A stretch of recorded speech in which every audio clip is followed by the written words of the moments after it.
Hi, in this video, I'm going to tell you about important structures of breast or mammary gland that would be helpful in surgery. After this, I'm going to make a series of videos consisting of several parts of breast to cover different aspects that are helpful in surgery. So don't forget to subscribe my channel for more videos.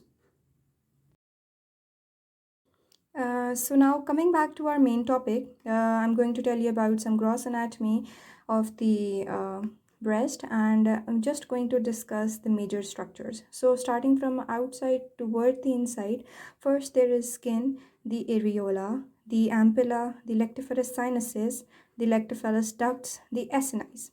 Then by fibro breast septa and intermittent fats, the pectoralis fascia, or this also known as superficial fascia of the pectoralis major muscle, the Cooper's ligaments or the suspensory ligaments, the pectoralis major muscle attached to the clavicle above, the pectoralis minor muscles, the ribs, and the intermittent intercostal muscles.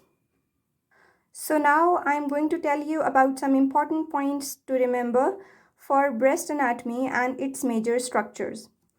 Breast is the protrudent part of the human breast and is the modified sweat gland. It is overlying second to sixth rib, including their intercostal spaces. Extension is from lateral border of the sternum to the anterior axillary line. The mammary tissue extension is important for mastectomy as you want to remove all the mammary tissue. So a thin line of mammary tissue extends above to the clavicle and below to the 7th or 8th ribs. And from the midline to the edge of the latissimus dorsi posteriorly. So this is very important to know. Then we come to the axillary tail. It is also important for surgical purpose. It is palpable in normal subjects, premenstrually, and during lactation. It can be mistaken for enlarged lymph nodes or a lipoma. Coming towards the lobules, that is the basic structural unit of the breast, most numerous in young women. These are 10 to 100 lobules that then divide into ductules, then go to lactiferous ducts, and these lactiferous ducts contain contractile myoepithelial lining. These are 15 to 20 in number, and they terminate into the terminal ampulla, that is the reservoir for milk or abnormal discharges. After this, I'm going to tell you about the ligament of Cooper. It is a hollow conical projection of fibrous tissue filled with breast tissue. Apices of cones are attached to the superficial fascia and the overlying skin of the breast. The dimpling of the overlying skin may be depicting of a carcinoma, and this is due to the ligament of Cooper. Areola. Areola is the contains the involuntary muscles that may be concentric and radial in subcutaneous tissue. It is dark in color, and it is very pigmented, and the pigmentation increases during pregnancy and lactation. These contain sweat glands and sebaceous glands. When the sebaceous glands enlarge during pregnancy, these are called as Montgomery's tubercles. The sebaceous glands that enlarge during pregnancy are important for the lubrication during lactation and preventing it from cracks and nipple dryness. Nipple. Nipple is an erectile structure and points outwards.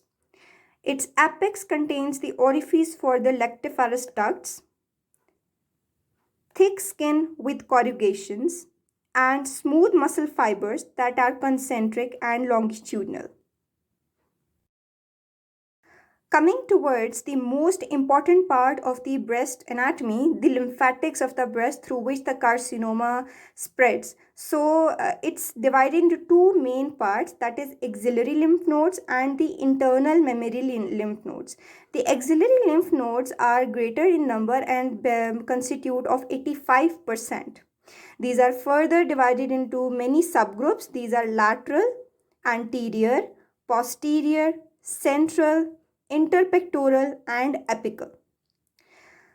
The lateral lymph nodes, lateral group of axillary lymph nodes lie along the axillary vein. The anterior lie along the lateral thoracic vessels. The posterior lie along the subcapsular vessels. The central pair or group of axillary lymph nodes are embedded in fat. The interpectoral are present between pectoralis major and pectoralis minor muscle. The apical group of axillary lymph nodes are present along the pectoralis minor tendon. These drain into supraclavicular lymph nodes that drain into subclavian lymph trunk that can drain into great veins directly or via jugular trunk or thoracic duct. The lateral group of lymph nodes also drain into the apical nodes. The internal memory or intermemory lymph nodes are fewer in number. They drain the posterior third of the breast, lie along the internal memory vessels, and they are not dissected routinely. However, they were once biopsied for the accurate diagnosis of the carcinoma breast, but it is obsolete now and it is not used. The axillary lymph nodes are the most important used right now. Now coming towards the sentinel nodes. What is a sentinel node? A sentinel node is the first lymph node draining the tumor bearing area of the breast. It is very important because it is used for the staging of the breast carcinoma with sentinel node biopsy or sentinel lymph node biopsy. So for the confirmation of the diagnosis, we biopsy the sentinel nodes and then we can confirm our diagnosis for CA breast, whether it is carcinoma, malignant or benign condition. So this was all about some major important points about the gross anatomy of the breast or the mammary gland. So the next topic I'm going to be discussing is about the most important investigations used for diagnosing benign breast diseases or carcinoma of the breast. So in part 2 I'm going to discuss that. So if you want to see that you can, and I'll post it very soon. So I hope it helps you a lot. Thank you so much. Don't forget to subscribe my channel and like the video.